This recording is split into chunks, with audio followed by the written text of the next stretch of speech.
Hello everyone, ये part 3 है UPSC prelims का क्वेश्चन का डिस्कशन का। हम लोग ऑलरेडी 50 क्वेश्चन डिस्कस कर चुके हैं। क्वेश्चन नंबर 51 क्या था यूपीएससी प्रीलिम्स 2021 में? क्वेश्चन नंबर 51 था कि how is permaculture farming different from the conventional chemical farming. जो इसका ऑफिशियल आंसर किया था 51 का, उसका आंसर बी था, बी फॉर बॉम्बे 1, 2 एंड 4। ये क्वेश्चन अगर आप इसको इन डेप्थ में पढ़ेंगे तो इस क्वेश्चन को आप समझ जाएंगे इंस्टेंट वहीं पर। इसका आंसर बी है, बी फॉर बॉम्बे। ठीक है, 1, 2 एंड 4 बोल रहा है कि permaculture farming discourages monoculture practices but in conventional chemical farming monoculture practice are predominant. Permaculture farming discourages मतलब उसको डिस्करेज करता है मोनोकल्चर प्रैक्टिसेस को, जो एक ही तरह के जो क्रॉप जो उगाए जाते हैं। But in conventional chemical farming monoculture practice are predominant. ठीक है, मान लीजिए हम इसको करेक्ट मान लिए। ऑप्शन सेकंड देखिए, conventional chemical farming can cause increase in soil salinity but the occurrence of such phenomena is not observe in permaculture farming. इसका आंसर आप देख पा रहे हैं क्या? 1, 2, 4 है।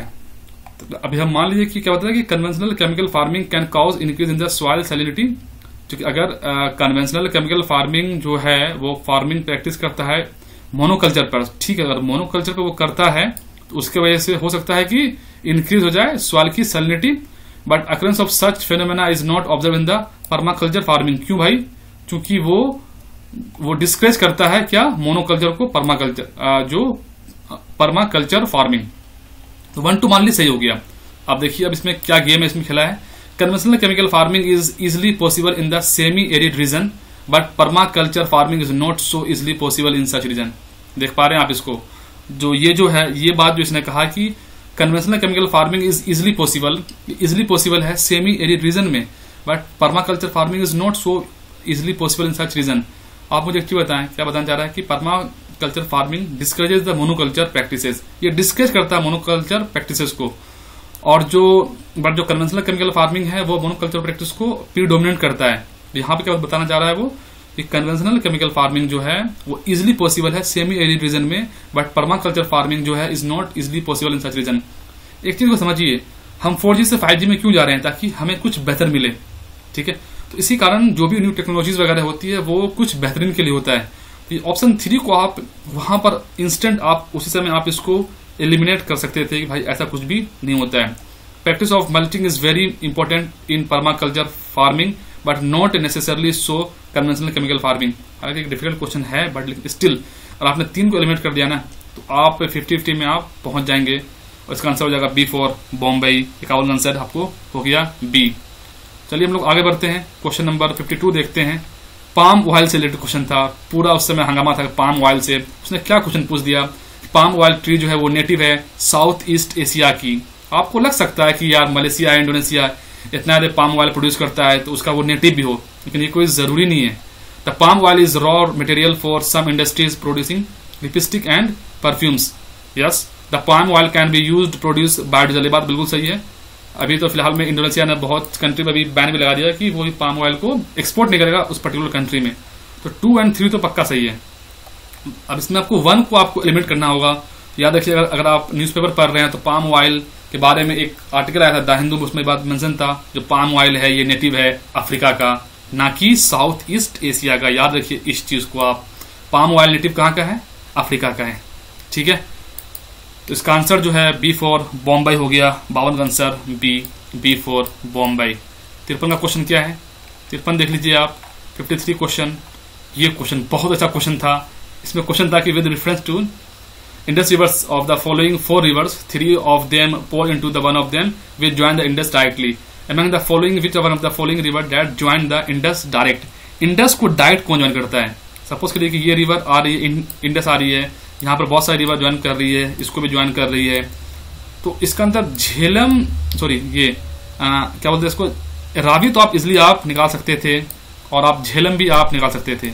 चेनाब में कंफ्यूजन हो रहा था और सतलज में। ठीक है, तो इसका जो ऑफिशियल आंसर की जो यूपीएससी ने माना वो माना डी फॉर डोंकी की। जो डी है मतलब जो सतलज है वो लास्ट में जाकर के इंडस से मिलती है। रिवर सतलज है जो कि लास्ट में जाके इंडस से मिलती है। इस क्वेश्चन में आप याद रखिएगा, ये इंडस है, इसमें बहुत सारी ट्रिब्यूटरीज, सपोज करिए ये ट्रिब्यूटरीज वगैरह के यहाँ मिल रहा है, तो लास्ट में आप देखेंगे ना, तो जो सतलज है वही जाकर के इंडिया से मिलती है। इस चीज को यूपीएससी ने कंसीडर किया। ठीक है, क्वेश्चन नंबर आगे बढ़ते हैं। 54 में क्या था, with reference to the Didwana, Kuchaman, Sargol, Khatu और नेम्स ऑफ, ये क्या है? बहुत ही अच्छा क्वेश्चन था ये। अगर आपने कुछ ये दिदवाना से अगर आपने कुछ अगर रिलेटेड अगर आपने पढ़ा है ना दिदवाना से, तो दिदवाना एक ऑप्शन था जिसमें बाकी दो ऑप्शन आपको बिल्कुल भी आपको कुछ आइडिया नहीं होगा इस ऑप्शन के बारे में। जो दिदवाना है ये आपको सैलिन लेक है, आप मुझे बताएं सैलाइन लेक है, बताएं कि दिदवाना, कुचामन और सरगोल और खाटू ये कहां पर है, कौन से स्टेट में है? देखिए रामसर साइड ऐसा कुछ हमने पढ़ा नहीं था, तो सी इजिली एलिमिनेट कर देते। ग्लेशियर ऐसा कुछ था नहीं, बच्चे ज्यादातर मैनग्रोव्स में गए थे आंसर को लेकर के, लेकिन जो इसका आंसर था वो सैलाइन लेक था। दिदवाना आप न्यूज़पेपर पढ़ते होंगे रेगुलर, तो ये चीज आप इजिली एलिमिनेट कर सकते थे। बाकी फिर भी ये डिफिकल्ट क्वेश्चन था। कंसीडर द 55 क्वेश्चन क्या है, consider the following rivers, which of the following rivers arise from the Eastern Ghat. ये देखिए, ये अगर इंडिया का मैप है, अगर ये अगर ईस्टर्न घाट यहां से स्टार्ट हो रहा है, तो ये बोल रहा है कि कौन सी रिवर जो है वो ईस्टर्न घाट से ओरिजिनेट होती है। ठीक है, ईस्टर्न घाट से कौन सी रिवर ओरिजिनेट होती है? देखिए आपने इसमें अगर एक को अगर आपने एलिमिनेट कर दिया ना भाई, कि जो सुवर्ण रेखा है, सुवर्ण रेखा जो है ये ईस्टर्न घाट से ओरिजिनेट नहीं होती, ये छोटा नागपुर प्लेट्यू से ओरिजिनेट होती है। तो तीसरा आपने एलिमिनेट कर दिया। अब आपको 50-50 अब आप आ जाएंगे। 50-50 जैसे आप आए, इस क्वेश्चन में आपको अब आपको लेना पड़ेगा, इसका कोई ना कोई एक आंसर आपको चूज करना पड़ेगा। अब आपको पता लगे कि दो पक्का सही है, क्या है, दो सही है। ठीक है, जो नागावली है ये पक्का सही है। अब ब्राह्मणी और वंशधारा, अब इसमें से आपको चूज करना पड़ेगा। हालांकि इसका ऑफिस आंसर की आंसर जो है वो बी है, ज्यादा कुछ आप नहीं कर सकते थे। ठीक है, 50-50 में आप एक को आप चूज कर लें। आंसर क्या है, बी है। 56 क्वेश्चन क्या है, 56 क्वेश्चन में क्या है, क्वेश्चन 56 क्या है कि global ocean commission grants licence for the sea bed exploration and the mining in the international water. पहला option, India has received licence for sea bed minerals exploration in the international waters. Rare earth minerals are present on the sea floor in international waters. तो इसमें ये global ocean commission जो word है ना, ये वाला आप इसको खत्म करें, ये आंसर खत्म हो, मतलब जैसे ये ग्लोबल ओशियन कमीशन नहीं है, ये जो ग्रांट करता है license for the sea bed exploration and the mining in the international water. ये बताएं कि कौन सा कमीशन है जो इसको ग्रांट करता है। ये ग्लोबल ओशियन कमीशन नहीं है। ठीक है, ये कौन सा कमीशन है जो कि इसको ग्रांट करता है? एक एलिमिनेट करते आंसर आपको इजिली बी आ जाता, बी फॉर बॉम्बे। 56 का आंसर बी था। ठीक है, तो बताएं, आप मुझे बताएं कमेंट सेक्शन में वो कौन सी ऑर्गेनाइजेशन है जो कि ग्रांट करता है license for sea bed exploration and mining in the international water को, कौन सी कमीशन है वो, आप मुझे बताएं। 56 में देखिए क्वेश्चन बहुत अच्छा क्वेश्चन था, सब बच्चे इसमें फंस जाएंगे कि among the following which are the following the least water efficient crop। ज्यादा बच्चों ने इसका आंसर ये आपको ये पिलेट पल्स मिलेट मारा था, लेकिन इसका आंसर जो है वो क्या होगा आपको 55 का आंसर आपको ए हो जाएगा। 55 आंसर क्या है आपको कि आपको जो शुगर कैन है ये इसका राइट आंसर है। बाकी कंफ्यूजन तो आपको हो जाता है कि पल्स मिलेट भी आंसर पॉसिबल हो सकता था, लेकिन एग्जामिनेशन हॉल में जो इसका आंसर वो है शुगर कैन है। लीस्ट जो है वाटर एफिशिएंट क्रॉप है वो आपको शुगर कैन ही है, इसका आंसर ए है। 58 क्या है, 58 जो है in the tropical zones the western section of the oceans are warmer than the eastern section of the owing to the influence the trade winds. The temperate zone westerlies makes the eastern section of the ocean warmer than the western sections. तो आपको 58 का जो answer है वो है सी, दोनों बात बिल्कुल सही है। ठीक है, 59 का आंसर क्या है, ये को आपको थोड़ा इन डेप्थ में पढ़ना पड़ेगा। इस सब टॉपिक को आपको, ये साइड जो टॉपिक है इसको आपको इन डेप्थ में पढ़ना पड़ेगा। In this context of the India's preparation for the climate smart agriculture, consider the following statement. The climate smart village approach in India is part of the project led by the Climate Change Agriculture and the Food Security of International Research Program। बहुत ज़्यादा इसका आप से पढ़ लीजिएगा। इसका answer तीनों सही है, 1, 2 and 3। इसका आंसर डी है, डी फॉर टैली। 59 का आंसर क्या है, डी। ये अच्छा क्वेश्चन था ये। Leaf litter decomposes faster than any other biomes and as a result the soil surface is often almost bare. Apart from the trees, the vegetation is largely composed of plant form that reach up into the canopy vociferously. vicariously by climbing the trees on or growing as a epiphytes rooted on the upper branches of trees. This is the most likely description of. देखिए इसका जो answer है वो तो आपको D होगा, tropical rain forest. आप जब आप इसको थोड़ा सा और एकदम आप से पढ़ेंगे ना, आप इसको समझ जाएंगे ये ट्रॉपिकल रेन फॉरेस्ट की बात हो रही है। ड्राई डिसीज फॉरेस्ट तो इसलिए आप निकाल देंगे और कॉनी फॉरेस्ट निकाल देंगे। बाकी इसका जो रियल आंसर है वो है डी है, डी फॉर डोंकी। शार्ट का आंसर क्या है? डी है। तो लीफ लिटर डिकम्पोजर, ये जो वर्ड डिकम्पोजेज है ना faster than any in any other biomes, वो ट्रॉपिकल रेन फॉरेस्ट की बात होती है, हमेशा याद रखिएगा इस चीज को। इसका आंसर डी है, शार्ट का आंसर। ठीक है, और क्या है नेक्स्ट क्वेश्चन? 61 का क्वेश्चन क्या है? 61 में क्या है भाई? 61 में the vegetation of savanna consist of the grassland with the scattered small trees but extensive area have no trees. The forest developed in such area is generally kept in the check by the one more combination of some of the condition which following such condition. 61 का answer जो UPSC ने official की माना था, 61 का answer माना था, इसने सी माना था। 2, 3 एंड 4 इसका राइट आंसर है। 62 का आंसर क्या है?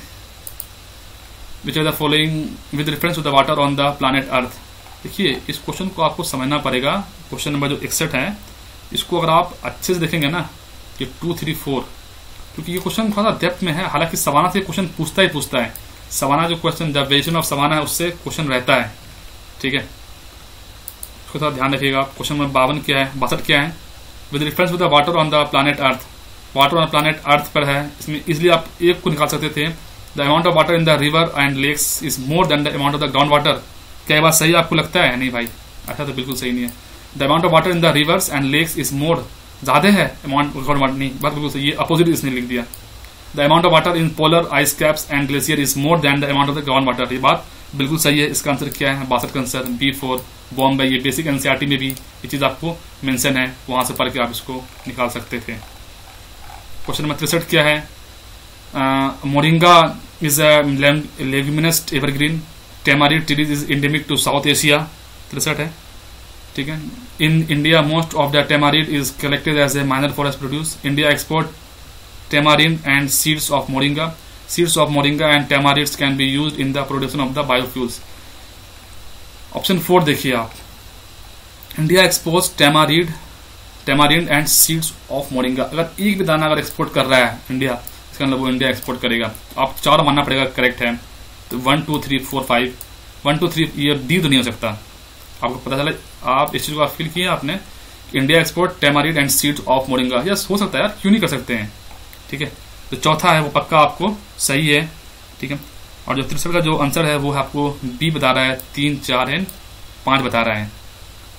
3, 4 और 5 है इसका आंसर। तो इसका आंसर जो moringa is a leguminous evergreen tree, तो इसको इसने करेक्ट नहीं माना है। इसका आंसर क्या माना है? 3, 4 और 5 B. Tamarind is a tree endemic to South Asia.